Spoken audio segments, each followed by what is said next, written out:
ஜெபிக்க கர்த்தர் கிருபை தருகிறீரே. உமக்கு ஸ்தோத்திரம் ஸ்தோத்திரம் ஸ்தோத்திரம் ராஜா. இவ்வளவு நேரம் ஆண்டவரை நல்லா நாங்க ஆராதித்தோம். இந்த எழுப்புதல் உபவாச ஜெபத்துல இவ்வளவு நேரம் நாங்க ஆராதித்தது உங்களுடைய கிருபை. அதே போல ஆண்டவரே நாங்க மாறி மாறி ஒவ்வொரு காரியத்துக்காக ஜெபிச்சது உங்க கிருபை. இப்பவும் உங்க வார்த்தையை நாங்க திடமாய் கேட்டு ஆண்டவரே நாங்க செவி கொடுத்து கேட்டு அப்படியே நடக்க இருக்கிறோம். கர்த்தர் நீர்தாமே எங்களை மறைத்து நீர் வெளிப்படுவீராக.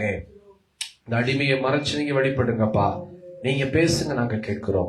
இயேசுவின் நாமத்தில் பிதாவே, ஆமென் ஆமென். ஹல்லேலூயா. கர்த்தர் நல்லவர், அவர் கிருபை என்றும் உள்ளது. இந்த எழுப்புதல் உபவாச ஜெபத்திலே கூட அருமையான செஞ்சேரி ஜெப வீட்டுல உட்கார்ந்து இருக்கிற தேவ பிள்ளைகளையும், அதே போல பேஸ்புக்ல யூடியூப்ல லைவ்ல பார்க்கிறவர்கள் பார்க்க போகிறவர்கள் யாவரையும் கிறிஸ்து இயேசுவின் நாமத்தில் உங்களை அன்போடு கூட நாங்க வாழ்த்துகிறோம், வரவேற்கிறோம். கர்த்தருடைய நாமத்தினாலே இதோ நீங்கள் ஆசீர்வாதமாய் இந்த ஆண்டு இருப்பீர்களாக.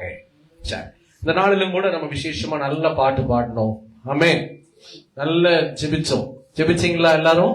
மற்றவங்களுக்காக நீங்க ஜெபிச்சிருக்கிறீங்கன்னா நான் ஒண்ணு சொல்றேன், இன்னைக்கு பெரிய ஆசீர்வாதம் உங்களுக்கு தான் முதல்ல. ஏன்னா கர்த்தர் யோபுவை ஆசீர்வதித்தது போல் நம்மை ஆசீர்வதிக்க வல்லமை உள்ளவரா இருக்கிறார். அல்லேலூயா. அதே போல இப்போ சாட்சி நிறைந்த ஒரு சின்ன ஒரு வார்த்தை, ரொம்ப நேரம் அல்ல, எழுப்புதல் உபவாச ஜெபத்துல ஒரு சின்ன ஒரு வார்த்தையை நம்ம தியானிச்சு கேட்டு நம்ம ஜெபித்து முடிச்சு கிளம்ப போறோம். சரி, இன்னைக்கு அது கர்த்தருக்குள் திடமாயிரு அப்படின்ற தலைப்பின் கீழாகவே நாம் மறுபடியும் அடுத்த ஒரு காரியத்தை பார்க்க போறோம். எப்படி நம்ம கர்த்தருக்குள்ளாக திடமாய் வாழக்கூடிய அனுபவத்தை பெற்றுக் கொள்வது. 1 சாமுவேல் 30ஆம் அதிகாரம் 8ஆம் வசனம் எடுத்தவங்க வாசிக்கலாம். 1 சாமுவேல் புஸ்தகம் 30ஆம் அதிகாரம் 8வது வசனம். தாவீது கர்த்தரை நோக்கி, நான் அந்த தண்டை பின்தொடர வேண்டுமா, அதை பிடிப்பேனோ என்று கேட்டான். அதற்கு அவர், அதை பின்தொடர், அதை நீ பிடித்து சகலத்தையும் திருப்பிக் கொள்வாய் என்றார். ஆமென். கர்த்தருடைய வேத வசனம் சொல்லுகிறது, இந்த ஆண்டிலே உங்களை என்னை பார்த்து ஆண்டு சொல்றாரு, நீ சகலத்தையும் திருப்பிக் கொள்ளுவாய். ஆண்டு சொல்றாரு, என் மகனே என் மகளே, இந்த ஆண்டு நீ என்ன செய்ய போற? சகலத்தை திருப்பிக் கொள்ள போகிற. போன ஆண்டு எந்தெந்த காரியத்துல எல்லாம் நீங்க துக்கமா இருந்தீங்களோ, இந்த ஆண்டுல உங்க துக்கம் சந்தோஷமாய் மாற போகிறது. போன ஆண்டு எப்படியெல்லாம் நீங்க வியாதியின் படுக்கையில பலவீனத்துல இருந்தீங்களோ, கர்த்தர் இந்த ஆண்டு கிருபையை கொடுத்து பலவீனத்துல பலன் கொடுக்க போகிறார். அதுதான் சகலத்தை திருப்பிக் கொள்ளுகிற ஒரு ஆண்டு. போன வருஷம் நான் நல்லா தாங்க இருந்தேன், இந்த வருஷம் அப்ப அதனால மாறிடுவேனா, நிலங்கெட்டு போயிருவனா? இல்ல, இன்னும் நல்லா இருக்க போறீங்க. ஏன்னா வேதம் சொல்லுகிறது, பரிசுத்தம் உள்ளவன் இன்னும் பரிசுத்தமாக கடவன். இன்னும் ஆண்டவர் சொல்றாரு, நீ நல்லா இருந்தீங்கன்னா இன்னும் நல்லா இருப்ப. இதெல்லாம் எப்ப நடக்கும்? இதுதான் விஷயம். நீ சகலத்தையும் நம்ம திருப்பி வாங்குறது பெருசு இல்ல. எப்படி வாங்குறது? ஒரு காரியத்தை வாங்குறதுன்னா சர்வசாதாரணமா வாங்க முடியுமா? யோசனை பண்ணி பாருங்க. ஒரு நிலத்தை வாங்குவது சர்வசாதாரணமான ஒரு விஷயமா? இல்ல ஒரு வேலையை வாங்குறது, ஒரு கம்பெனில போய் வேலை வாங்குறதுன்னா சின்ன சாதாரணமா வேலை கொடுத்துருவாங்களா? நாட்கள்ல ஒரு கம்பெனில, சின்ன கம்பெனி கூட விட்டுருங்க, ஒரு ஃபேக்டரியில, ஒரு மில்லுல வேலையை நம்ம பெற்றுக்கொள்வதுங்கிறது சர்வசாதாரணமான ஒரு காரியம் அல்ல. அப்படி இருக்கும்போது தேவ கரத்திலிருந்து ஒரு ஆசீர்வாதத்தை பெற்றுக்கொள்ள நாம் என்ன செய்யணும்? இதுதான் நீங்க பார்க்க போகிறோம். 1 சாமுவேல் 30ஆம் அதிகாரம் 6வது வசனம் கடைசி 3 வரியை நாம் வாசி கேட்கலாம்.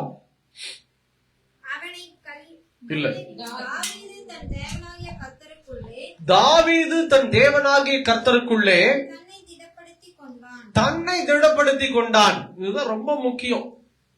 இந்த ஆசீர்வாதமான சகலத்தை நாம் திருப்பிக் கொள்வதற்கு நாம் இழந்துட்டோம், என் கையை மீறி போச்சு, எல்லாமே முடிஞ்சு போச்சு அப்படின்னு நினைக்கிற உங்களுக்கும் எனக்கும் ஆண்டவர் சொல்றாரு, என் மகனே என் மகளே, உன் கையை மீறி எதுவும் போகல, நீ எதையும் இழந்து போகல, எல்லாமே உன் பக்கத்துலதான் இருக்குது. ஆனா நீ சகலத்தை திருப்பி கொள்றதுக்கு என்ன செய்யணும்னா, எனக்குள்ள திடமாய் நீ எழும்பி நில்லு. எப்படி எழும்பி நிக்கணும்னா, தூசிய உதறி விட்டு எழும்பி நிக்கணுமா? அல்லேலூயா. தூசிங்கிறது என்ன தெரியுங்களா? கர்த்தருக்கு தேவையில்லாத காரியங்கள்.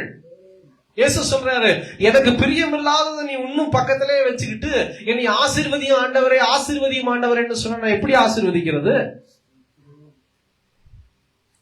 ஒரு நல்ல ஒரு ஃபங்க்ஷனுக்கு போறீங்க, அழுக்கு ட்ரெஸ்ஸோட போவீங்க, என்ன செய்வீங்க? குளிச்சுட்டு நல்ல ட்ரெஸ் போடுவீங்கல்ல, ட்ரெஸ் எல்லாம் போட்டுட்டு அழுக்கான சாக்ஸ் போட்டா எப்படி இருக்கும்? அப்பா நீங்க போட்ட ட்ரெஸ்ஸே வீணா போச்சு. அல்லேலூயா. ஆமா, ஒரு பயலும் கிட்ட வர முடியாது. ஆமென். அப்படி இருக்கும்போது எல்லாமே நீங்க புதுசு போடணும். அப்பதான் உங்களுக்கு பளிச்சுன்னு தெரிவிங்க. பளிச்சுன்னு தெரிவிங்களோ இல்லையா, நாட்டம் அடிக்காம இருப்போம் நம்ம, நீங்களும் சரி நானும் சரி. அப்படி இருக்கும் ஆண்டவர் சொல்றாரு, நான் உனக்கு சகலத்தை திருப்பி தரணும்னா நீ என்ன செய்யணும், உன் தூசிய உதறி விட்டு எழும்பு. கீழே விழுந்தா நம்ம செய்யக்கூடிய முதல் காரியம் என்னன்னு சொல்லுங்க பாப்போம். அழுகிறது ஓகே. அது ஒரு சில பேர் தூசி தட்டுறதுக்கு முன்னாடியே யாராவது பார்த்தாங்களா, போன வாரம் நான் சொன்ன மாதிரி யாராவது இன்னைக்கு கீழே விழுந்தது பார்த்துட்டாங்களா, யாராவது பார்த்தாங்களா. நமக்கு தேவை என்னன்னா யாராவது நம்மளை பார்த்துட்டாங்கன்னா என்ன பண்றது, இதான் ஃபர்ஸ்ட். ரெண்டாவது தூசி தட்டுறது. அந்த மாதிரி ஆண்டவர் சொல்றாரு, என்கிட்ட நீ வரணும்னா, ஆசீர்வதிக்கப்படணும்னா நீ என்ன செய்யணும், என் மகன் என் மகளே, எனக்கு பிரியம் இல்லாத நீ தள்ளி விட்டுரு. நீ அதையும் வச்சுக்கிட்டு எனக்கு இது வேணும் அப்படின்னு ஒரு பக்கம் ஆண்டவர் வெறுக்கிற ஒரு காரியம் எந்திரிச்சோன்னு மொபைல் போன் பாக்குறது. ஹல்லேலூயா. எத்தனை பேருக்கு இந்த பழக்கம் இருக்குன்னு தெரியாது, நான் கேட்க போட்டேன். ஏன்னா முக்காவாசி பேருக்கு அந்த பழக்கம் வந்துருச்சு. எந்திரிச்சோன்னு போனை பாக்குறது. கேட்டா அலாரம் அடிக்குது, அலாரத்துக்காக மொபைல் போன் எடுக்க ஆஃப் பண்றதுக்கு கையில் எடுக்கிறது, அப்படியே ரீல்ஸ் பார்க்க போயிடும். வாட்ஸ்அப்ல மெசேஜ் போச்சுன்னா அது வாட்ஸ்அப்ல இருந்து ஃபேஸ்புக், இன்ஸ்டாகிராம் எல்லா பக்கம் போயிடும். ஒரு அரை மணி நேரம் பெட்டை விட்டு எந்திரிக்கிற பழக்கமே இருக்காது. ஹல்லேலூயா. இது தவறு. இது கர்த்தருக்கு பிடிக்காத ஒரு செயல். எந்திரிச்சோன்னு பிரஷ் பண்ணிட்டு வாக்கிங் போறேன்னா வாக்கிங் போயிட்டு வந்துட்டு, பேப்பர் படிக்கிறேன்னா பேப்பர் படிச்சுட்டு, பேப்பர் படிக்க முன்னாடி ஒரு சின்ன ஜபத்தை செஞ்சுட்டு, தேவசத்துல ஒரு 10 நிமிடமாவது செலவிட்டுட்டு ஒரு 15 நிமிஷம் சின்சியரா ஜபம் பண்ணிட்டு அதுக்கப்புறம் நீங்க போய் பாருங்க. இதுதான் ஆசீர்வாதம். இதான் ஆண்டவர் சொல்றாரு, இது எனக்கு பிடிக்காது. எந்திரிச்சோன போனை பாக்குறது, படுத்தோன போனை பாக்குறது, படுத்து தூங்குற வரைக்கும் போன் பாப்பாங்க. ஒரு சில பேர் கேட்டா தூக்க வரலின்வாங்க. ஒரு சில பேருக்கு நினைப்பு என்ன தெரியுங்களா, அப்படியே மொபைல் போனை பார்த்துக்கிட்டே இருந்தா கண்ணு சொருகிரும் பாஸ்டர், தூங்கிடுவேன். அது கண்ணு சொருகலமா, உங்களுக்கு இருக்கிற நர்வஸ் எல்லாம் சுருங்கிட்டு இருக்கு, நர்வ் சிஸ்டம் எல்லாம் சுருங்கிட்டு இருக்கு. அதாவது நரம்பு மண்டலங்கள் இருக்கு இல்லைங்களா, இந்த நரம்பு மண்டலங்கள் எல்லாம் சுருங்கி போயிருக்கு. அதாவது கண் ஆபரேஷன் பண்ணணும்னு அவசியமே இருக்காது. நல்லா இருக்கு கண்ணை நைட்டு உட்கார்ந்து பார்த்து பார்த்தே கண்ணு போச்சு. நல்லா ஒரு சில பேருக்கு பாருங்க, ஒரு கண்ணு குட்டியா இருக்கும், ஒரு கண்ணு பெருசா இருக்கும். அது என்ன காரணம்னா, படுத்துட்டு கோடையா படுத்துக்கிட்டு ஒத்த கண்ணுல மட்டுமே பார்த்துக்கிட்டு இருந்தா. அப்ப ஆண்டவர் இதெல்லாம் வெறுக்கிறவரா இருக்கிறார். ஹல்லேலூயா. இதெல்லாம் தூசி. ஆண்டவர் சொல்றாரு, எனக்கு இந்த தூசி வேண்டாம். இந்த தூசி என்ன செய்ய, உதறி விட்டு எழும்பு, நான் உன்னை ஆசீர்வதிப்பேன். அதுக்குதான் நான் சொல்றேன், நீங்க கர்த்தருக்குள்ள திடமா மாறணும். கர்த்தருக்குள் திடமாய் மாறுகிற ஒரு அனுபவத்தை நம்ம அதிகமா பார்த்துட்டோம், தொடர்ச்சியா பார்த்துட்டோம். இன்னைக்கு அந்த கர்த்தருக்குள்ள திடமாய் மாறுகிற அனுபவத்துல 3 காரியத்தை மட்டும் நம்ம சுருக்கமா பார்த்து தியானிச்சு ஜெபிக்க போகிறோம். அதுல முதல் காரியம், நாம் கிறிஸ்துவுக்குள்ளாக திடமாய் மாறுவதற்கு தேவையானது ஒன்று. நீதிமொழிகளின் புஸ்தகம் 3ஆம் அதிகாரம் 5 மற்றும் 6. நீதிமொழிகள் 3ஆம் அதிகாரத்தை திருப்பிக் கொள்ளலாம்.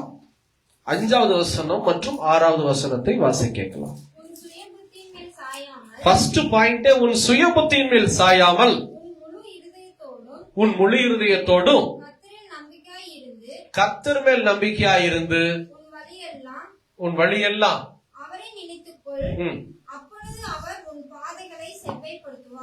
அப்பொழுது அவர் உன் பாதைகளை செவைப்படுத்துவார். இன்னைக்கு சகலத்தை திருப்பிக் கொள்ள முடியாம போகிற சூழ்நிலை எப்ப வரும்னா, தடை வரும்போதுதான். நீங்க ஒரு காரியத்துக்காக ஜெபம் பண்ணிட்டே இருக்கிறீங்க, ஜெபம் பண்ண தடையாவே இருக்குது. கிட்டத்தட்ட 1 மாசம் தடையா இருந்துச்சுன்னா பிரச்சனை இல்ல, பெருசா பார்க்க மாட்டீங்க. 2 மாசம் 3 மாசம் ஓகே, எவ்வளவு பெரிய வாய்டா தம்பி. 1 வருஷம் தடையா இருந்துச்சுன்னா எப்படி இருக்கும், போப்பா இந்த காரியமே வேண்டாம். தடை உங்க இருதயத்தை சோர்வடிக்க செஞ்சிடும் தெரியுங்களா. தடை வந்தது அப்படின்னா உங்க இருதயம் சோர்ந்து போயிடும், அதன் மேல இருக்கிற ஆசையே போயிடும். வேண்டாம் போ. ஒரு ட்ரெஸ் கேட்டுட்டே இருக்கிறீங்க, ஏதோ ஒரு ட்ரெஸ், பிள்ளைகளுக்கு தான் அந்த ட்ரெஸ் தெரியும், என்னென்னமோ பேரெல்லாம் வந்துருச்சு இல்லைங்களா. நம்ம பெரியவங்களுக்கு எல்லாம் தெரிஞ்சது சாரியில ஒரு சின்ன சின்ன வெரைட்டிஸ் அவ்வளவுதான் இருக்கும். ஆனா இந்த பிள்ளைகளுக்கு எல்லாம் பார்த்தா என்னென்னமோ சொல்றாங்க. அதுக்கு ஏத்த மாதிரி கடையெல்லாம் அதுக்கு ஏத்த மாதிரியே வந்துச்சு, அவுட்ஃபிட்டுக்கு ஏத்த மாதிரியே. சரி, அப்போ இந்த ட்ரெஸ்ஸுக்காக நீங்க கேட்டுக்கிட்டே இருக்கிறீங்க, அப்பா எனக்கு ட்ரெஸ் வாங்கி கொடுங்க. ஒரு 7 மாசம் 8 மாசம் ஆச்சு, அந்த ட்ரெஸ் உங்களுக்கு கையில கிடைச்சாலும் எப்படி இருக்கும்? அவ்வளவு ஒண்ணு பிரியம் இருக்காது. ஏன்னா உடனே நீங்க போட்டு பாக்குறதுக்கு சந்தோஷப்படுவீங்க, அது கால தாமதம் பெற்று நீங்க கையில பெறும்போது அதனுடைய நிறைவு உங்களுக்கு இருக்காது. அல்லேலூயா. மாசம் சம்பளம் கிடைச்சாதான் நல்லா இருக்கும். 3 மாசத்துக்கு சேர்த்து சம்பளம் கொடுக்கும்போது நல்லாவா இருக்கும்? 3 மாசத்துக்கு கடன் வாங்கி வச்சிருப்பீங்க, அந்த கடனை கட்டுறதுக்கே சம்பளம் போயிடும், ஒண்ணுமே கையில நிக்காது. இப்படிதான் கதை சொல்றாரு, நீ என்ன செய்யக்கூடாது, என் சமூகத்துல நீ சோர்ந்து போக கூடாதுன்னா, உன் தடைய பார்த்து நீ சோர்ந்து போயிடக்கூடாதுன்னா நீ என்ன செய்யணும்? முதல் காரியம் வசனம் சொல்லுது, உன் சுய புத்தியின் மேல சாயாத. ஹல்லேலூயா. நம்ம சுய புத்தியின் மேல சாயக்கூடாது. அப்ப ஒரு சில பேர் உடனே வந்து விதண்டாவாதம் கேள்வி கேட்பாங்க, நாங்க அப்ப செல்ஃபா யோசிக்க கூடாதா அப்படின்னு. நீங்க செல்ஃபா யோசனை பண்ணி என்ன சாதிச்சீங்கன்னு நான் திருப்பி கேட்பேன். அந்த சாதனை வந்து செல்ஃபா சுயமா யோசனை பண்ணி ஒரு சில பேர் செய்கிற காரியம் முடிவில் ஆசீர்வாதம் பெறாது. ஏன்னா யாருமே சுயமா யாரும் பிறக்கல இந்த உலகத்துல. ஹல்லேலூயா. அதுக்குரிய பதிலே ஒன்னே ஒண்ணுதான். யாராவது சுயமா பிறந்துட்டோமா இந்த உலகத்துல? ஏங்க நானே வச்சு தண்ணி நட்டு வச்சாங்க, நானே முளைச்சிட்டேன் சொல்ல முடியுமா? சொல்லுங்களேன். யாரோ ஒருத்தர் சொன்னாங்க, ஏதோ ஒரு காய் ஒரு விதை தூக்கி போட்டாங்களாம் சாப்பிட்டுட்டு. தூக்கி போட்ட விதை சன்ஃபிளவர், தூக்கி போட்ட விதை, ஆமா இங்கதான் சொன்னாங்க, ரைட். தூக்கி போட்டாங்க, அது பார்த்தா முளைச்சிருச்சு. அந்த மாதிரி நம்ம சொல்ல முடியுமா? யாஸ்மின் பிரின்சி எல்லாம் டக்குன்னு முளைச்சிட்டாங்க, சாம்பேல் டக்குன்னு முளைச்சிட்டான் இல்லையே. ஒவ்வொருத்தருக்குள்ளாக ஒவ்வொருத்தருடைய சந்ததியின் அனுபவம் இருக்கிறோம். இதெல்லாம் யார் உருவாக்குனா? கேள்வி வச்சு பாருங்க. என்னை உருவாக்கினது யாரு? யோவான் சொல்லலாம், எங்க அப்பா பேரை, எங்க அப்பாவை தாத்தா ஆரோன் பேரை சொல்லலாம், எங்க தாத்தா, போயிட்டே இருக்கும். அப்ப முடிவுல யார் உருவாக்கினா? இறைவன் ஒருத்தர் இருக்கிறார், அவருடைய பெயர் தான் கர்த்தராகிய இயேசு கிறிஸ்து. அல்லேலூயா. நம்மளை உண்டாக்கினவர் ஒருத்தர் இருக்கிறாரு. அதனால விதண்டாவாதம் பேசுகிற மனுஷனுக்கு நாம் பதில் கொடுக்க வேண்டிய அவசியம் இல்லை. ஏன் நான் சுயமா யோசிக்க கூடாது? எப்ப நீ ஏன் சுயமா வரல? ஒரு உதவியோட தான் வந்திருக்கிற. என் தேவன் உன்னை உருவாக்காவிட்டால் நீயும் நானும் இந்த உலகத்துக்குள்ள வந்திருக்கவே முடியாது. அப்படி இருக்கும்போது நீ ஏன் சுயமா யோசிக்கிற? யோசனை பண்ணி பாரு. நல்ல ஒரு காரியம் தெரிஞ்சு பாருங்க. இப்ப இந்த ஆப்பிள் ஐபோன் இருக்கு, சாரி இதை கூட விட்டுருங்க. என்னுடைய கார் ஒண்ணு வெளியே நிக்குது இல்ல, சமீபத்துல ஒரு 4 வருஷத்துக்கு முன்னாடி இந்த காரை வந்து நான் வெளியே நிறுத்தியதுனால எலி ஒரு 2-3 நாள் தொடர்ச்சியா எடுக்கவே இல்லை. ஒரு வாரமே இருக்கும். பெரிய பெரிய எலி சுண்டலி எல்லாம் உள்ள புகுந்து அப்படியே விளையாண்டுச்சு, கிரவுண்ட்ல விளையாடுற மாதிரி.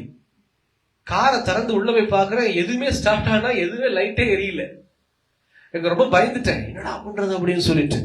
பக்கத்துல ஒரு ஒர்க் ஷாப் இருந்தது, எலக்ட்ரிக் ஷாப். எல்லா வண்டியும் பாக்குற மாதிரி பாப்பாங்க, பஸ்ஸுக்கே பாக்குறாங்க. பெரிய பெரிய பஸ்ஸுக்கு லாரிக்கெல்லாம் அங்கதான் ஒர்க் பண்றாங்க. நான் போய் காமிச்சேன், பார்த்துட்டு அவங்களுக்கு ஒண்ணுமே தெரியல. ஆனா ஒண்ணு தெரிஞ்சிச்சு, ஒயரெல்லாம் வந்து பிச்சு கிடக்குது. கூப்பிட்டு காமிச்சாங்க, அண்ணன் கீழே பாருங்கண்ணா, ஒயர் பூரா அக்கக்க பிரிஞ்சு கிடக்குது. எலி பூந்து விளையாண்டுருச்சு உங்க கார்ல. ஆனா இந்த காரை எங்களுக்கு வேலை செய்ய தெரியாது. ஹல்லேலூயா. அவங்க சொன்ன ஒரு காரியம் நல்லா கேளுங்க, இந்த கார்ல எங்களுக்கு வேலை செய்யறதுக்கு தெரியாது. ஏன்னு சொன்னா இது ஃபுல்லா ஆட்டோமேட்டிக் கார், இது வந்து ஃபுல்லா அப்டேட்டடா இருக்குது. நாங்க மேனுவலா எதுலயுமே கை வச்சு பிரிச்சு பார்க்க முடியாது. அவங்க நீங்க ஷோரூம் தான் கொண்டு போகணும், ஷோரூம்ல இருக்கிறவங்கனால மட்டும்தான் இந்த காரை ரெடி பண்ண முடியும்ட்டாங்க. அப்பதான் நான் தெரிஞ்சுக்கிட்டேன், மேனுபேக்சர் பண்றவங்க கிட்ட போனா எப்படிப்பட்ட காரியம் உண்டாகும். கொண்டு போயிட்டோம் காரை, நேரா காரு கட்டி எடுத்துட்டு போயாச்சு. கொண்டு போனோட அடுத்த செகண்ட் பாருங்க, ஒரு நாள் கூட இல்ல, 5 மணி நேரத்துல கார் சரியாயிடுச்சு. ஹல்லேலூயா. நான் சொல்றது உங்களுக்கு புரியுதுங்களா? உருவாக்கினவரிடத்துல போனா கொஞ்ச நேரத்திலே மாற்றம் உண்டாயிரும். அதை விட்டுட்டு இடையில ஒரு புரோக்கத்தை போக கூடாது. ஆமென். நீங்க நல்லா தெரிஞ்சுக்கணும். நீங்க வந்து யாருக்கிட்ட போய் நிக்கணும்னா உங்களை என்னை உருவாக்கினவர்கிட்ட போய் நிக்காம நான் மனுஷனிடத்திலேயே நின்று கொண்டு இருக்கிறோம். எனக்கு ஏதாவது ஒண்ணு செய்யுங்களேன், எனக்கு ஏதாவது பரிந்து பேசுங்களேன். நான் யார்கிட்ட அது மாதிரி நிக்கிற பழக்கமே எனக்கு கிடையாது. முழங்கால் போட்டு ஜோம் பண்ணுங்க. ஏசப்பா நீங்க தானே என்ன உருவாக்குனீங்க, நீங்க தானே என்ன குளித்து கலைச்சீங்க, அப்ப நீங்க தான் எனக்கு செய்யணும். நம்ம ரெக்கமெண்டேஷன் வந்து கிறிஸ்துவ கிட்ட இருக்கணும். நம்ம மத்தவங்க கிட்ட போய் கேட்கிற பிள்ளைகள் நம்ம இல்ல. அதை கேட்டோம்னா நம்ம சோர்வடைஞ்சிருவோம்.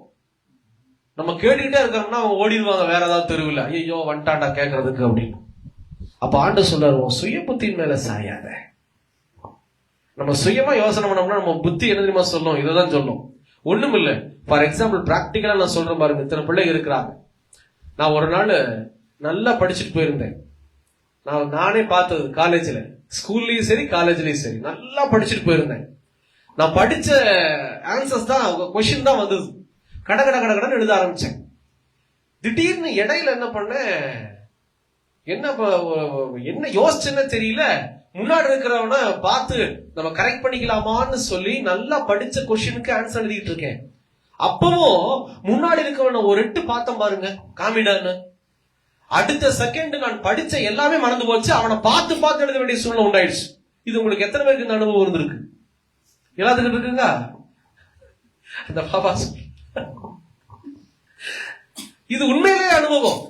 அதாவது நான் சுயமா நான் படிச்சதை வச்சு சரியா போயிருந்தேன்னு வச்சுக்கோங்க, மத்த இடத்துக்கு நான் போகாம கரெக்டா போயிருந்தேன், போயிட்டே இருந்திருக்கலாம்.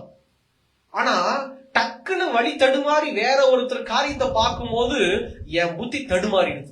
அடுத்தது அவங்களையே சார்ந்து போகவே ஆரம்பிச்சிருது. டே காமிடா, டே காமிடா, டே காமிடா. அதனாலதான் ஆண்டவர் சொல்றாரு, உன் சுய புத்தி என்ன செய்யும்னா டக்குன்னு மற்றவங்களை பார்க்க வைக்கும், மற்றவங்க கிட்ட விசாரிக்க வைக்கும். இதனால உனக்கு ஆசீர்வாதம் கிடைக்காது. அப்ப ஆண்டவர் சொல்றாரு, முதல் பாயிண்ட், உன் சுய புத்தி மேல சாயாத. ரெண்டாவது என்ன செய்யணும், வசனம் சொல்லுது, உன் முழு இருதயத்தோடும் கர்த்தரில் நம்பிக்கையா இருந்து. கர்த்தர் மேல நம்பிக்கையா இருக்கணும். நம்ம நம்பிக்கை மனுஷன் மேலேயோ உறவுகள் மேலேயோ இல்ல சூழ்நிலையின் மேல இருக்கக்கூடாது. கிறிஸ்துவுக்குள்ளாக நம்பிக்கை இருக்கணும். ஆண்டவர் சொல்றாரு, உன் நம்பிக்கை யார் மேல இருக்குது? என் நாமத்தினால நீங்கள் எதை கேட்டாலும் செய்வேன் ஆண்டவர் சொல்றாரு இல்லையா? நம்ம ஜெபிக்கும் போது நம்பிக்கையா கேட்டு ஜெபம் பண்ணோம்னா கர்த்தர் மாற்றுவார். நம்பிக்கையா கேட்கணும், ஆண்டவரை என்ன ஆசீர்வதிங்கப்பா, என்ன பலப்படுத்துங்கப்பா. நம்பிக்கையே இல்லாம ஆண்டவர்கிட்ட எல்லாரும் ஜெபம் பண்றாங்க நானும் ஜெபம் பண்றேன் அப்படின்னா ஆசீர்வாதம் வரவே வராது. ஹல்லேலூயா. ஆசீர்வாதம் வரவே வராது. நான் ஒரு கூட்டத்துக்கு போயிருந்தேன், பெரிய கூட்டம். இந்த இடத்துல பார்த்தா ஏராளமான சின்னங்க. ஒரே ஒரு வாக்குத்தத்தத்தை வச்சு ஜெபம் பண்ணாங்க.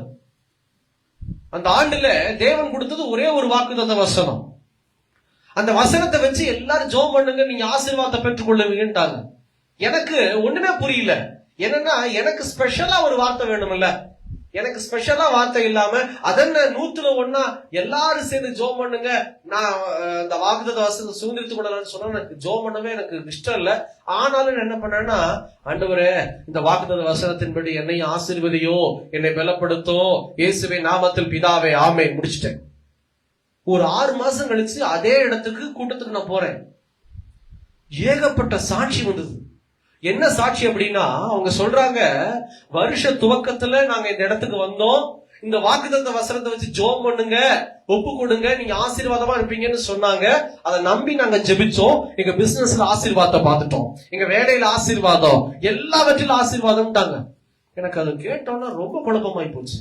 என்னடா இது, எல்லாரும் சின்சியரா ஜெபம் பண்ணி ஆசீர்வாதத்தை வாங்கி இருக்கிறாங்க, நம்ம ஜெபம் பண்ணோம் ஆசீர்வாதம் பெறலையேன்னு சொல்லி எனக்கு குழப்பம். வீட்டுக்கு வந்து நான் ஜெபம் பண்றேன். ஆண்டவர் சொல்றாரு, நீ எப்படி ஆசீர்வாதத்தை பெறுவ? நீ ஜெபிக்கும் போதே நீ என்ன செய்யணும்? விசுவாசத்தோட ஜெபிக்கணும். நீங்கள் ஜெபம் பண்ணும் போது விசுவாசமாய் ஜெபத்தில எவைகளை கேட்கிறீர்களோ அதை எல்லாம் பெற்றுக்கொள்வீர்கள். வேதம் சொல்லுகிறது. ஆண்டவர் சொல்றாரு, உன் நம்பிக்கை வசனத்தின் மேல இருக்கணும். அங்க இருக்கிறவங்க எல்லாரும் அப்படி இல்லை, நான் உன்னை ஆசீர்வதிப்பேன். உங்களுக்கு பசினா நீங்க தான் சாப்பிடணும். ஆமாவா இல்லைங்களா? இப்ப பிரின்சிக்கு பசிக்குது, பக்கத்துல இருக்கிற யாஸ்மின் உனக்கு பசிக்குதா, இரு நான் சாப்பிடுறேன் அப்படின்ட்டு பிரியாணி எடுத்து வச்சு சாப்பிட்டா அவளுக்கு பசி அறியுமா? ஏன் பிரின்ஸ் அறியுமா? அப்போ நமக்கு தண்ணி தாகணும், நம்ம தான் தண்ணி குடிக்கணும், நம்ம தான் சாப்பிடணும். அப்படி இருக்கிறதுனால இந்த அருமையான கிறிஸ்துவுக்கு பிள்ளைகளே, நம்ம சுய புத்தியின் மேல சாயாம நம்ம நம்பிக்கை ஏசப்பா மேல இருந்தா நாம் ஆசீர்வதிக்கப்படுவோம். நிறைய விசுவாச குடும்பங்களை குற்றப்படுத்துகிற ஒரு காரியத்தை பார்ப்பது உண்டு. என்ன தெரியுங்களா? ஜோம் பண்ணி சரியே ஆகலிங் பாஸ்டர், சரியே ஆக மாட்டேன், நான் ஒண்ணுமே சொல்ல மாட்டேன், ஏன்னா அவங்களுக்கு என்ன சொன்னாலும் புரியாது, நான் விட்டுருவேன். அவங்க என்ன பண்ணுவாங்கன்னா காருண்யா போவாங்க, 4 மாவடி போவாங்க, கடைசியில மதுரையில இருக்கக்கூடிய ஒரு கோயிலுக்கு போவாங்க, வேளாங்கண்ணிக்கு போவாங்க. அல்லேலூயா. என்னென்னமோ வேண்டுதலாம் பண்ணி வச்சாங்க, ஒண்ணும் வேலையாகல. கடைசிக்கு மறுபடியும் அங்கே வந்தாங்க, என்னன்னே தெரியலீங்க. எல்லா பக்கமும் போனேன், எல்லாருக்கிட்டையும் ஜெபம் பண்ணேன், ஆனா மாற்றமே உண்டாகல. நான் அப்ப சொன்னேன், அப்ப வரைக்கும் வாய மூடிட்டு இருந்தேன். அதுக்கப்புறம் தான் சொன்னேன், எப்படி மாற்றம் உண்டாகும்? எங்க ஜெபிச்சாலும் உங்களுக்குள்ள என்ன இருக்கணும்? நம்பிக்கை இருக்கணும். நீங்க நம்பினால் காரியம் வாய்க்கும். ஹல்லேலூயா. ஒரு மனுஷனுக்குள்ள நம்பிக்கை பெரிய ஆசீர்வாதத்தை உண்டாகும். எனக்குள்ள நம்பிக்கை இருக்கணும். நான் ஜெபம் பண்ணனா நான் ஆசீர்வதிக்கப்படுவேன். உங்களுக்குள்ள எனக்குள்ள அந்த நம்பிக்கை இல்லைன்னா நாம் ஆசீர்வாதத்தை பெற முடியாது. அதுதான் ஆண்டவர் சொல்றார், நீ நம்பு, நான் காரியங்களை வாக்கி செய்வேன். ஃபர்ஸ்ட் காரியம், சுய புத்தியின் மேல நம்ம சாயக்கூடாது. 2வது, இயேசு கிறிஸ்து மீது நமக்கு நம்பிக்கை இருக்கணும். 3வது வசனம் என்ன சொல்லுகிறது பாருங்க, உன் வழிகளில் எல்லாம், 6வது வசனம், உன் வழிகளில் எல்லாம் அவரை நினைத்துக்கொள், அப்பொழுது அவர் உன் பாதைகளை செவைப்படுத்துவார். நம்ம செய்ய வேண்டியது அடுத்த ஒரு காரியம், நம்ம வழியில எல்லாம் அவரை நினைச்சுக்கணும். இதோடைய அர்த்தம் என்னங்க? முடிச்சிடலாம். இதனுடைய அர்த்தம் என்ன? உன் வழிகளில் எல்லாம் அவரை நினைத்துக்கொள். இதனுடைய அர்த்தம் என்னவா இருக்கும்னு நினைக்கிறீங்க?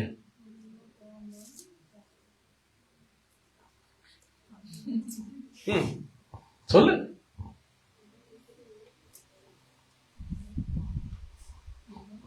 சொல்லு சொல்லு சொல்லு. நம்ம போற பாதை, நம்ம ஒரு காரியத்துக்காக ஜெபம் பண்ணிருப்போம், ஒரு கார் வாங்குறதுக்காக ஜெபம் பண்ணிருப்போம். ஜெபம் பண்ணிட்டு நம்ம போற வழியில என்ன நடக்குன்னா, வேற யாராவது குறுக்க வருவாங்க. அப்ப நம்ம என்ன பண்ணுவோம்னா, இந்த கார் வாங்கலாம்னு ஒரு ஐடியா இருக்கிறாங்க அப்படின்னு சொன்னோம்னா, இந்த கார் ஏன் வாங்குறீங்க, இதோட சூப்பரா இன்னொரு வண்டி இருக்குது கம்மி விலையில, எது கம்மி விலையில, வாங்க அந்த காரை போய் பாருங்க. நம்ம மனசு தடுமாறிடும். எடுத்து வாசிக்கலாம். சங்கீதம் புஸ்தகம் 27ஆம் அதிகாரம் 4ஆம் வசனம். சங்கீதம் 27:4.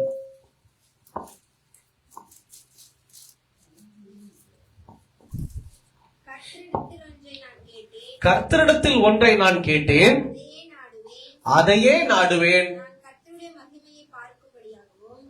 அவருடைய ஆலயத்தில் ஆராய்ச்சி செய்யும்படியாகவும் நான் என் ஜீவனுள்ள நாளெல்லாம் கர்த்தருடைய ஆலயத்தில் தங்கியிருப்பதையே நாடுவேன். ஆமே. பாருங்க, இங்க தாவீது ஒன்று சொல்றாரு, கர்த்தரிடத்தில் ஒன்றை கேட்டேன், ஒன்றையே நாடினேன்.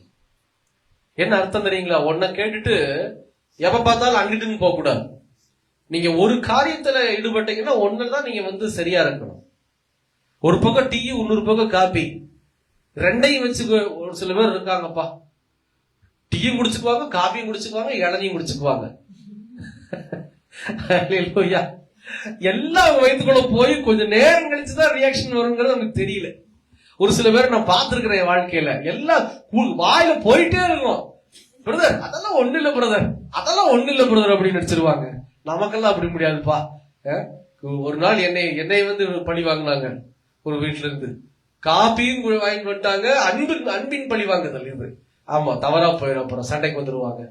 காப்பி ஒரு பக்கம் டீ, ரெண்டையும் குடிச்சிட்டு நான் பட்ட பாடு இருக்குத வீடு போய் சேர்ற வரையில. அப்படி இருக்கும்போது தாவீது தெளிவா சொல்றாரு, ஒன்றை கேட்டு ஒன்றையே நாடுங்க. நீங்க ஒன்ன விசுவாசிச்சீங்கன்னா, நீங்க ஒன்ன விரும்புனீங்கன்னா அதையே தான் நீங்க சரியா இருக்கணும். ஆண்டவர் சொல்ற ஜெபிக்கும் போதும் கூட, இந்த காருக்காக நாங்க ஜெபித்த போது கூட நிறைய பேர் சொன்ன ஒரு அனுபவம் என்ன தெரியுங்களா, இன்ஜின் சத்தம் உள்ள வரைக்கும் கேக்குமே அப்படின்னு. நான் யோசிச்சேன், கேட்டா என்ன, இதோட மோசமான கார்ல நான் போயிருக்கிறேன், படபட டபடபா டபடபா டபடபான்னு அடிச்சு ஒரு மோசமான வண்டியில் நான் போயிருக்கிறேன். என் ஆண்டவர் வேற ஒரு வாகனத்தை கொடுக்கிறாரு.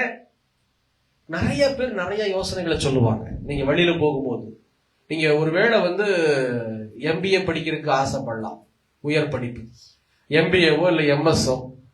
இதையே எடுக்கிற இந்த டிகிரி வேண்டாம், மாஸ்டர் டிகிரி, வேற டிகிரி எடு திடீர்னு சொல்லுவாங்க. அப்படி இருக்கும்போது இதுல நாம் கலங்கி போக கூடாதுன்னு ஆண்டவர் சொல்றாரு. உன் சுயபத்தின் மேல் சாயாத, உன்னுடைய முழு இருதயத்தோடு கிறிஸ்துவின் மேல நம்பிக்கையாயிரு. நீ போற வழியில எல்லாம் என்ன செய்ய, அவரை நீ நினைச்சுக்கோ. அப்படின்னு என்ன அர்த்தம்னா, அவர் கொடுத்த வாக்கு தத்தங்களை நீங்க நினைச்சுக்கிட்டே போகணும். நீங்க முதல்ல சரியா செபிக்கணும். ஆண்டவரே, நான் என்ன கார் வாங்கணும், நான் என்ன படிப்பு படிக்கணும், எந்த இடத்துல நான் நிலம் வாங்கணும், எத்தனை சென்ட் நான் வாங்கணும். ஹல்லேலூயா. 2 சென்டா 3 சென்டா 4 சென்டா அப்படின்னு சொல்லி நீங்க ஜெபிக்கணும். வேலைக்காக ஜெபிக்கும் போது என்ன மாதிரி நான் வேலையை பாக்குறது நீ திட்டமா இருக்கிறீர், நீங்க கேட்கணும், ஜெபிக்கணும். கிடைச்சதெல்லாம் வாங்கி என்ன பண்ணக்கூடாது, ஜோப்ல போட்டு கூடாது. ஹல்லேலூயா. தேவையில்லாதெல்லாம் நீங்க வாங்கி வாங்கி வாங்கி வாங்கி கிடைச்சதே. ஒரு சில பேருடைய அனுபவம் பாத்தீங்கன்னா, கிறிஸ்தவ பிள்ளைகளுக்கு கிடைச்சிருச்சே பரவாயில்ல அப்படின்னு விட்டுருவாங்க. அதுல பின்னாடி என்ன விளைவு வருங்கிறது நமக்கு தெரிய மாட்டேங்குது. அப்போ கிடைக்குதேன்னு சொல்லி தூக்கிச்சா ஜோப்ல போட்டுக்காம பாக்கெட்ல போடாம நீங்க கிடைக்கிறத வச்சு எதுக்காக நான் பயன்படுத்தணும்னு சொல்லி கேட்கணும். அதுதான் ஆண்டவர் சொல்றாரு, இதோ நீ வழியிலெல்லாம் நீ போகிற வழியிலெல்லாம் என்ன நினைச்சுக்கிட்டீங்கன்னா நான் உனக்கு ஆசீர்வாதத்தை தருவேன். சரி, கடைசியா ஒரு காரியம், நீதிமொழிகள் 1ஆம் அதிகாரம் 33ஆம் வசனத்தை வாசி கேட்கலாம். அதே பேஜ் தான். நீதிமொழிகள் 1ஆம் அதிகாரம் 33ஆம் வசனம். எனக்கு செவி கொடுக்கிறவன் எவனோ அவன் விக்கினமின்றி வாசம் பண்ணி ஆபத்துக்கு பயப்படாமல் அமைதியா இருப்பான். அப்போ வேத வசனம் என்ன சொல்லுகிறது, ஆபத்துக்கு பயப்படக்கூடாது. நான் போன வாரம் கூட நான் சொன்னேன், ஆபத்துக்கு பயம் இருக்கக்கூடாது. ஆபத்து அப்படின்னு என்னங்க, அது மாதிரி தெரிஞ்சுக்கலாம். ஆபத்துனா திடீர்னு நடந்து போயிட்டு இருக்கும்போது திடீர்னு ஒரு லாரி வருது, ஆப்போசிட்ல வேகமா வருது, என்ன பண்ணுவீங்க? எப்படி போறதுன்னு தெரியாது. ஆபத்து நடந்துறீங்களா? எதிரில வரக்கூடிய காரியத்துல இப்படி போகணுமா அப்படி போகணுமான்னு தெரியாம அப்படியே நின்றுட்டே இருப்போம். ஸ்தம்பிச்சு போய் நிற்கக்கூடிய ஒரு அனுபவம், இதுதான் ஆபத்து. யோசிக்கவே முடியாது. இது நெருக்கம், பெரிய ஆபத்து. இந்த ஆபத்து நமக்கு வரக்கூடாது அப்படின்னு ஆண்டவர் சொல்றாரு, எனக்கு நீ செவி கொடு. தேவனுக்கு செவி கொடுக்கிற பிள்ளைகள், தேவனுக்கு செவி கொடுக்கிற பிள்ளைங்க இன்னைக்கு என்ன செய்வாங்களாமா, விக்கினமின்றி வாசம் செய்வாங்க. விக்கினமின்றி அப்படின்னா தடுமாற்றமே இல்லாம எங்க போனாலும் வாழுவாங்க. ஹல்லேலூயா. ஆபத்துக்கு பயப்படாம அமைதியா இருப்பாங்க. இது பெரிய ஆசீர்வாதம். இன்னைக்கு நிறைய பேருக்கு இந்த ஆபத்துல டக்குன்னு ஒரு நல்ல செய்தியோ இல்ல கெட்ட செய்தியோ ஒரு சில பேருக்கு பாதிப்பு உண்டாக்கிடும், தெரியுங்களா? ஒரு நன்மை செய்தி கேட்டாலும் சரி, கெட்ட செய்தி கேட்டாலும் சரி, டக்குன்னு ஒரு சில பலவீனம் சொல்ல விரும்பல, அந்த பலவீனம் அவங்களுக்குள்ள வந்துருது. டாக்டர் சொல்றாங்க, இந்த மாதிரி செய்தியெல்லாம் உங்களுக்கு சொல்லிடாதீங்க. கேட்டிருக்கிறீங்களா? இது எல்லாவற்றிலும் நம்ம பாதுகாக்கப்படணும்னா ஆண்டவர் சொல்றாரு, நீ யாருக்கு செவி கொடுக்கணும்? எனக்கு செவி கொடு. கர்த்தருக்கு செவி கொடுக்கிற பிள்ளைகளை கண்ணோக்கி பாருங்க, எதை கண்டு பயப்பட மாட்டாங்க. நல்லா பாருங்க, எதை கண்டு யோசிக்கவே மாட்டாங்க.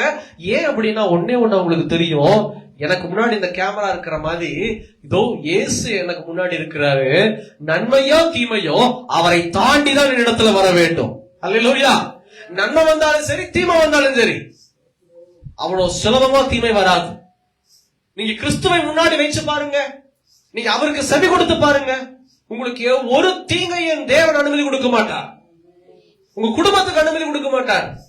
அதனாலதான் நான் சொல்றேன், தயவு செய்து நான் முடிக்கிறதுக்கு முன்னாடி ஒண்ணே சொல்லி முடிக்கிறேன். ஊழியக்காரனை விட ஊழியக்காரனை அழைத்த என் இயேசுவை உங்க வீட்டுக்கு பக்கத்துல வைங்க, வீட்டுக்குள்ள வைங்க, உங்க இருதயத்துக்குள்ள வைங்க. நீங்க இருதயத்திலையும் உங்க வீட்லயும் இயேசுவுக்கு இடம் கொடுத்துட்டீங்கன்னா, அவருக்கு நீங்க செவி கொடுக்க ஆரம்பிச்சிட்டீங்கன்னா, உங்க வீட்டுல எந்த ஒரு துக்கமும் வராது. துக்கம் நிறைந்த செய்தி உங்க வீட்டுக்கு வராது. அல்லேலூயா. ஏதேன் தோட்டத்தை போல கர்த்தர் உலாவிட்டு இருப்பார். உங்களை பிரிச்சு வச்சிருப்பாரு, உங்களை வேறு பிரித்து காணும்படி செய்வாரு. ஆண்டவர் உங்களுடைய இடங்களை அழகா நடத்துவாரு. உங்களை துக்கப்படுத்துற மனுஷன் உங்க வீட்டுக்குள்ள நுழைய முடியாது. யாராவது ஒருத்தர் வந்தா ஐயோ இவங்க வர்றாங்களே, ஏதாவது ஒண்ணு பேசிடுவாங்களே, என்ன அழ வைப்பாங்களே அப்படி நினைக்கிறீங்களா? உங்க வாழ்க்கையிலே நுழைய முடியாது. அல்லேலூயா. உங்களை அழ வைத்தவர்களுக்கு இந்த ஆண்டில மாத்திரமல்ல, வருகிற நாட்களில் ஆண்டவர் சொல்றாரு, இதோ அவர்களுக்கு உன் வாழ்க்கையில இடம் இல்ல. உங்களை அழ வச்சிருக்கிறாங்களா? உங்களை துக்கப்படுத்தி இருக்கிறாங்களா? கிறிஸ்துவுக்குள்ளாக உங்களை அவமானப்படுத்தி இருக்கிறாங்களா?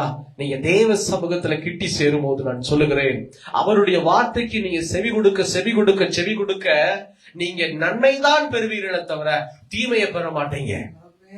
அப்படி ஒருவேளை தீமையை நீங்க பெறுவீங்க அப்படின்னு ஒரு சூழ்நிலை வந்துச்சுன்னா, அதையும் என் தேவன் நன்மையாய் முடிய செய்வார். ஒருபோது அந்த முடிவில மட்டும் நான் சொல்றேன், நீங்க தீமையை பார்க்கவே முடியாது. யோபு உடைய துவக்கம் ஆசீர்வாதமா இருந்தது, பயங்கர ஆசீர்வாதமா இருந்தது. இடையில பிசாசு ஒரு சவால் போட்டான், ஆண்டவரே நீர் இவனை ஆசீர்வதித்து பாதுகாத்திருக்கிறபடியினாலே இவன் உண்மையே வணங்கி கொண்டிருக்கிறான். கொஞ்சம் ஆண்டவரே கையை எடுத்துருங்க, கொஞ்சம் நகர்ந்து நில்லுங்க, நான் பாத்துக்கிறேன்.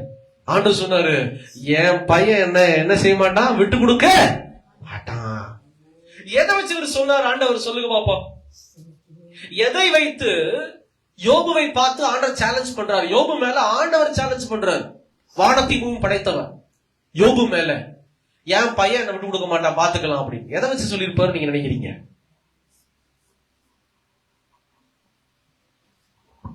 சொல்லுங்க. சவுடி முடிக்க போறோம், முடியல வச்சுட்டு. எதை வைத்து யோபு மீது அவ்வளவு பெரிய ஒரு சேலஞ்ச ஆண்டவர் வச்சாரு?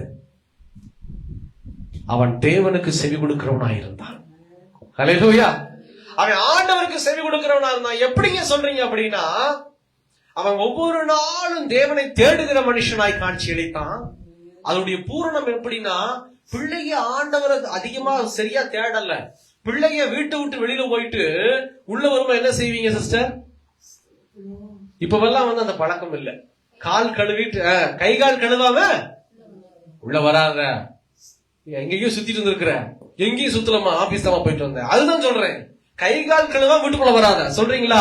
அதே மாதிரி யோபு என்ன செய்தாருன்னா, தன் பிள்ளைகளை பரிசுத்தம் பண்ணாம, பிள்ளைகளுக்காக ஜெபிக்காம, அந்த பிள்ளைகளை உலகத்துக்குள்ள போயிட்டு வீட்டுக்குள்ள வரும்போது உள்ள அலோவ் பண்ணல. கர்த்தருக்குள்ளாக ஜெபித்தார். தேவனுக்கு பயந்து வாழ்ந்தாரு. ஆண்டவருக்கு விரோதமா என் பிள்ளைகள் ஏதாவது துக்கப்படுத்தி இருப்பாங்களோன்னு சொல்லி ஒவ்வொரு நாளும் கர்த்தருக்கு பயந்து கீழ்ப்படிந்து வாழ்ந்த யோபுவுக்கு தான் ஒரு சேலஞ்சு வச்சாரு. தைரியமா ஆண்டவர் சேலஞ்சு வச்சாரு. ஏன் தெரியுமா? என் பையன் என்னை விட்டு கொடுக்க மாட்டான். அப்படியாகவே அந்த சேலஞ்சு வச்சு பிசாசு கை வச்சான், எல்லாவற்றையும் அழிச்சான், ஒண்ணுமில்லாம பண்ணான். ஆனா மேனுபேக்சர் பண்ண என் ஆண்டவருக்கு அது சர்வ சாதாரணமான காரியமாய் இருந்தது, அது லேசான காரியமாய் இருந்தது. அவர் ஒன்னே ஒன்னு சொன்னாரு, எனக்கு தடை இல்ல. என்ன? உன்னை ஆசீர்வதிப்பது எனக்கு தடை அல்ல, ரெட்டிப்பான ஆசீர்வாதம். எதையெல்லாம் இழந்து போனேன்னு சொல்லி உலகம் சொன்னதோ யோபுவுக்கு, ஐயோ யோபு உன் வீட்டை இழந்துட்டியடா, ஐயோ யோபு இதோ உன் பிள்ளைகளை நீ இழந்துட்டியடா, ஐயோ யோபு இதோ உன்னை சார்ந்திருக்கிற காரியங்களை இழந்துட்டியே, இதோ இனஜன பந்துகளை இழந்துட்டியே, உன்னுடைய உற்றார் உறவினர் இழந்துட்டியே, ஆடு மாடு எல்லாம் போச்சு. எல்லாரும் சொன்னாங்க, இழந்துட்டான் இழந்துட்டான் இழந்துட்டான் இழந்துட்டான். என்ன தப்பு பண்ணானோ தெரியல, எல்லாம் போச்சு. சொல்லிருப்பாங்களா? அல்லேலூயா. நம்ம ஜனங்க எப்படி பேசுவாங்க உங்களுக்கு தெரியுமில்ல? என்ன தப்பு பண்ணானோ தெரியல, எல்லாம் போச்சு, ஒரே அடி, அங்க என்ன நடந்திருக்குன்னே தெரியாது. அப்படிதான் யோபுவையும் பேசியிருப்பாங்க. ஆனா ஆண்டவர் அப்படிப்பட்டவர் அல்ல. யோபுவுக்கு இழந்து போன எல்லாவற்றையும் எத்தனை மடங்கு கொடுத்தாருங்களாமா? 2 மடங்கு பெரிதாய் கொடுத்தார். அவங்க அதாவது இறந்து போன பிள்ளைகளை விட யோபுக்கு மறுபடியும் கிடைச்ச பிள்ளைங்க அவ்வளவு அழகாம். அந்த தேசத்துல அழகான சௌந்தரியம் உள்ள பிள்ளைகளை என் தேவன் கொடுத்தார் யோபுவுக்கு. இது எப்படி உண்டாச்சு? யோபு சகலத்தை திருப்பிக் கொள்வதற்கு சாதாரணமான விலைக்கரையை செலுத்தல. அதோ யோபு தன் சுயபுத்தியின் மேல் சாயாமல், யோபு தன் முழு இதயத்தோடு கிறிஸ்துவின் மீது, தேவன் மீது அன்பு வைத்து, இதோ நம்பிக்கை வைத்து, அது மாத்திரமல்ல போகிற வழியில எல்லாத்துலயும் ஆண்டவருடைய வார்த்தையை மறக்கவே இல்லை. கடைசியில ஒரு டெஸ்ட் வச்சான் பாருங்க யோபுக்கு பிசாசு. யார் மேல டெஸ்ட் வச்சான் யோபுக்கு? சொந்த மனைவி மேல. அல்லேலூயா. பிள்ளைங்க செத்து போயிடுச்சு, நண்பர்கள் ஏளனம் பண்ணிட்டாங்க. கூடவே 24 மணி நேரம் இருக்கிறது யாருங்க? சொல்லுங்களேன், சத்தமா தான் சொல்லுங்களேன், முடிச்சிட்டேன். நாங்க தாங்க இருக்கிறோம். சொல்லுங்க, உங்க வீட்டுக்கார பக்கத்துல தான் இருக்கிறீங்க. அல்லேலூயா. 24 மணி நேரமும். ஆமாவா இல்லைங்களா? இந்த ஆண்டிலே திறக்கப்படுவதாக 24 மணி நேரமும் இல்லைங்க. அவர் 12 மணி நேரம் போயிடுறாருங்க வேலைக்கு. சரி, அடுத்த 12 மணி நேரம் இருக்கிறாருல்ல. அப்படி இருக்கும்போது சொந்த மனைவியினால அவன் சொல்றா, இனி உன்னால வாழ முடியாது, தேவனை தூசிச்சு உன் ஜீவனை விட்டு நீ செத்து போயிரு சொல்றா, வாய் திறந்து சொல்றா. ஆனா அந்த சமயத்துல கூட யோபு தெரியுமா செய்யல? தன் மனைவியே சொல்லிட்டாங்கன்னு அழகுல. நல்லா கவனிங்க, அழுகுல, துக்கம் கொண்டாடல, மனைவிய கை ஓங்கல, மனைவிய அடிக்கல, ஓவர் ரியாக்ஷன் பண்ணல. ஒன்னே ஒண்ணு சொன்னாரு, பைத்தியக்காரி பேசுற மாதிரி பேசாத, வாய மூடு. கர்த்தரிடத்திலிருந்து நன்மையை பெற்ற நாம் தீமையை பெறதாகாதோ. கர்த்தருக்கு ஸ்தோத்திரம். அந்த ஸ்தோத்திரம்னு முடிச்சாரு பாருங்க, அடுத்த நிமிஷம் ஆண்டவரால நிக்க முடியல. ஐயோ, என் பையன் என்னையே நம்பி இருக்கிறான், இதோ எல்லாத்தையும் இழந்த போதிலும், மனைவியே சொன்ன போதிலும், ஆனா என் பையன் என்ன விட்டு கொடுக்கல பாரு அப்படின்னு சொல்லி பிசாசை காலின் கீழாக நசுக்கி விட்டு யோபுவை எடுத்து ஆசீர்வதித்தார். யோபு இழந்து போனதை 2 மடங்கு திரும்ப தந்து யோபுவை பெருக செய்தார், சாட்சியாய் நிறுத்தினார். இன்னைக்கு இந்த எழுப்புதல் உபவாச ஜெபத்துல ஆண்டவர் சொல்றாரு, மற்றவங்களுக்காக ஜெபிக்க முடியலன்னு சொல்லி நீங்க இருக்கிறீங்கல்ல ஒரு சில பேரு, இன்னைக்கு கர்த்தர் உங்களதான் ஆசீர்வதிக்க போகிறார். இப்ப ஜெபிக்க போகிறோம். நீங்க ஆசீர்வாதமா மாற போறீங்க. ஆண்டவர் எனக்கு வாக்குத்தத்தம் பண்ணாரு, இந்த வருஷ துவக்கத்தினுடைய உபவாச ஜெபத்துல, இதோ என் பிள்ளைகளுடைய வீட்டை மகிமையினால மூட போகிறேன், வல்லமையினால மூட போகிறேன்னு சொல்லி.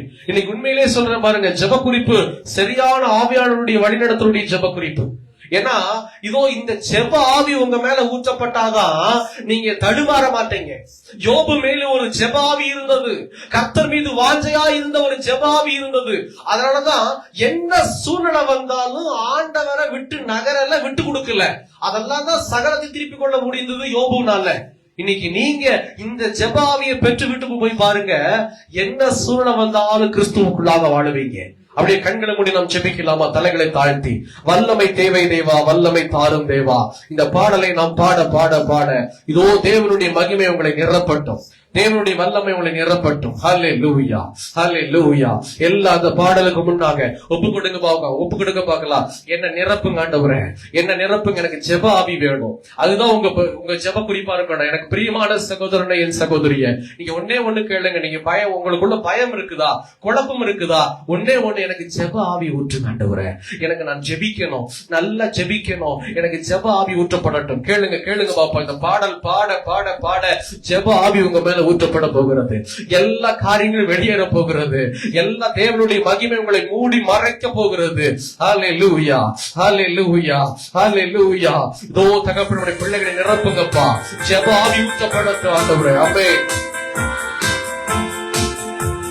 வல்லமை தேவை தேவா, வல்லமை தாரும் தேவா, இன்றே தேவை தேவா, இப்போ தாரும் தேவா, இன்றே தேவை தேவா, இப்போ தாரும் தேவா. பொழிந்திடும் வல்லமை, உன்னதத்தின் வல்லமை, ஆவியின் வல்லமை, அக்கினியின் வல்லமை. பொழிந்திடும் வல்லமை, உன்னதத்தின் வல்லமை, ஆவியின் வல்லமை, அக்கினியின் வல்லமை. வல்லமை தேவை தேவா, வல்லமை தாரும் தேவா, இன்றே தேவை தேவா, இப்போ தாரும் தேவா, இன்றே தேவை தேவா, இப்போ தாரும் தேவா. மாம்சமான யாவர் மீதோ ஆவியை ஊற்றுவேன் என்றீர். மாம்சமான யாவர் மீதோ ஆவியை ஊற்றுவேன் என்றீர். ஒப்பர்வாலிபர் யாவரோ திக்க தரிசனம் சொல்வாரே. ஒப்பர்வாலிபர் யாவரோ திக்க தரிசனம் சொல்வாரே. பொழிந்திடும் வல்லமை, உன்னதத்தின் வல்லமை, ஆவியின் வல்லமை, அக்கினியின் வல்லமை, பொழிந்திடும் வல்லமை, உன்னதத்தின் வல்லமை, ஆவியின் வல்லமை, அக்கினியின் வல்லமை, வல்லமை தேவை தேவா, வல்லமை தாரும் தேவா, இன்றே தேவை தேவா, இப்போ தாரும் தேவா, இன்றே தேவை தேவா, இப்போ தாரும் தேவா.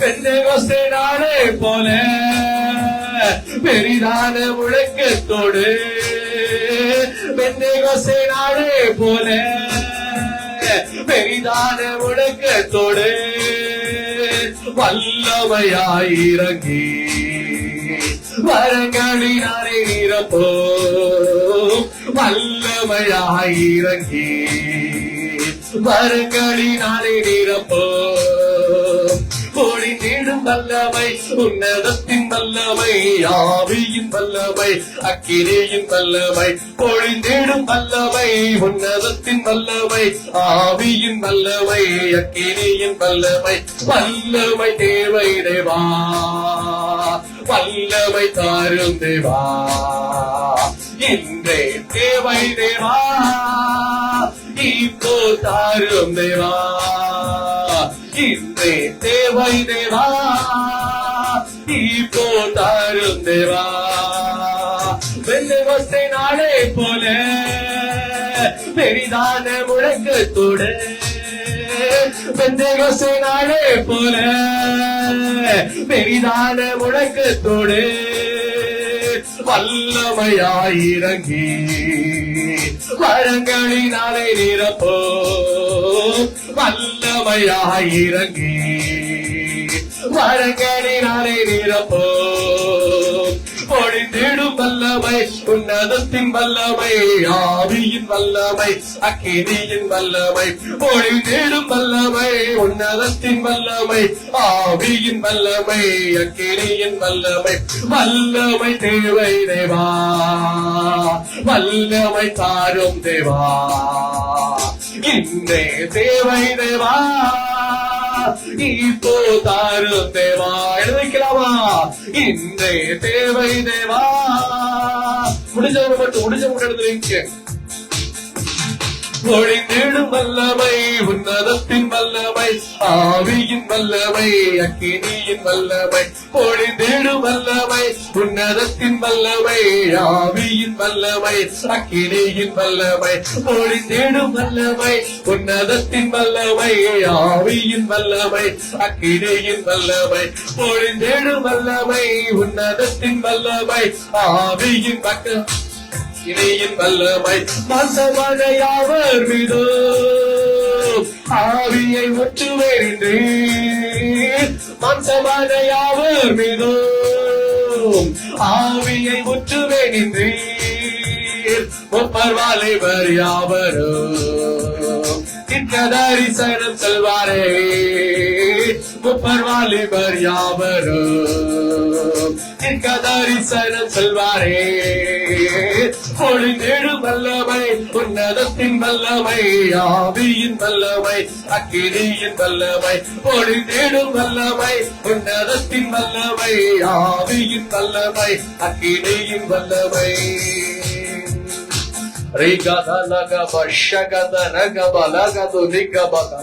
கேளுங்க கேளுங்க பாப்போம்.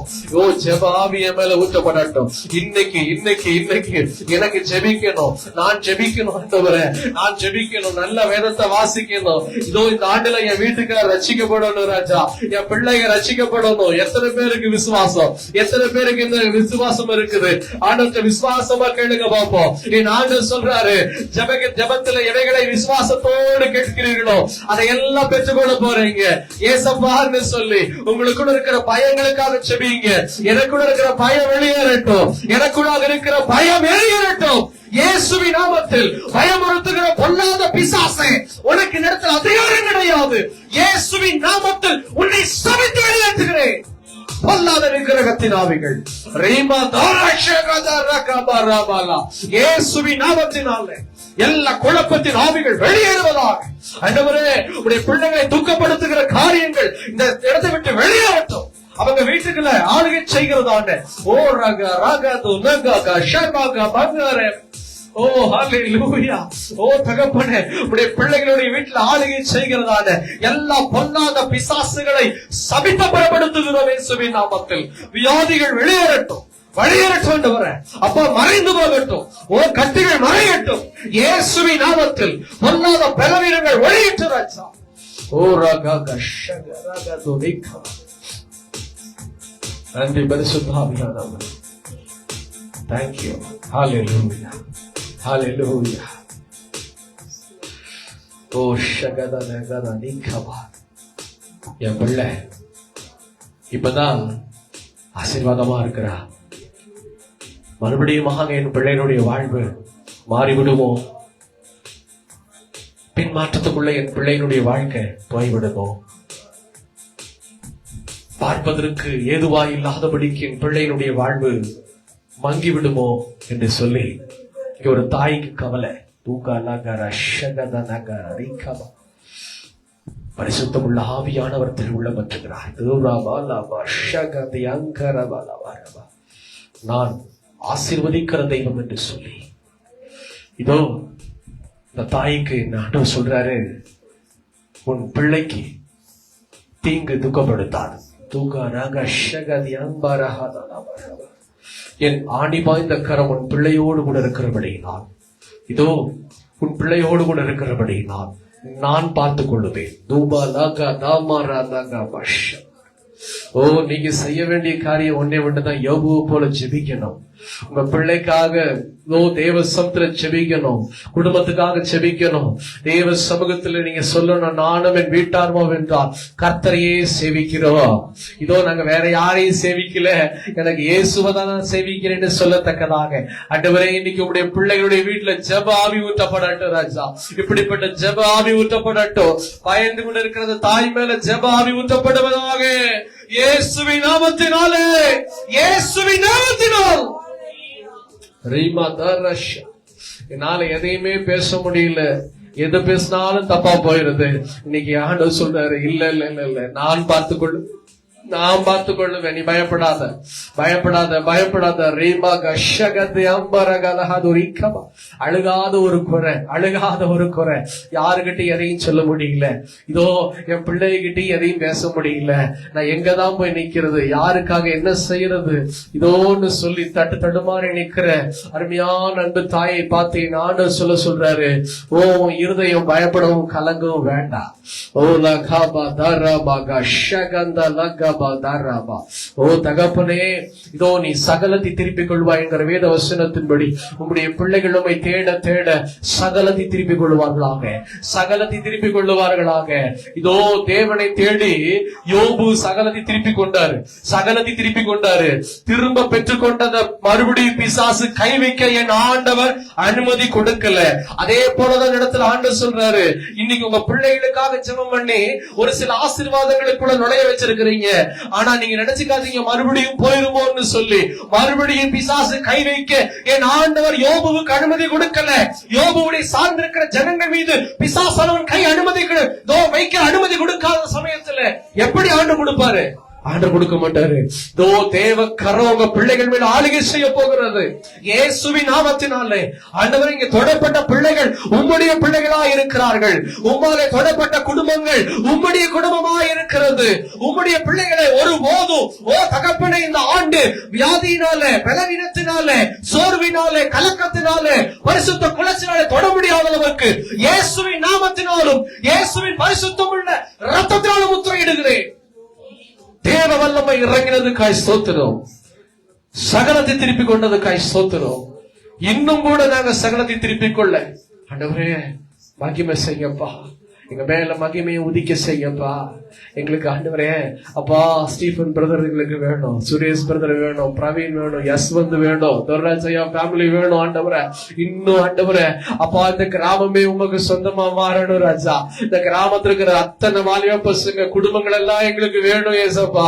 2026 ஒரு பெரிய எழுப்புதல் அப்படின்னா உமக்காக இந்த கிராமத்தை சொந்தமாக்குவது ஆண்டவரே. அப்பா இங்க இருக்கிற பிள்ளைங்க எல்லாரும் உமக்குள்ள ரட்சிக்கப்பட கரத்துல நாங்க ஒப்பு கொடுக்கிறோம். கேட்ட இந்த வார்த்தையின்படி என் தேவன் ஜெபாவி எங்கள் மீது ஊற்றி இருக்கிறேன். எங்களை ஆசீர்வாதத்திற்கு பலப்படுத்துகிற விசுவாசிக்கிறோம். தொடர்ந்து ஆளுகை செய்ய இயேசுவின் நாமத்தில் பிதாவே. ஆமென், ஆமென்.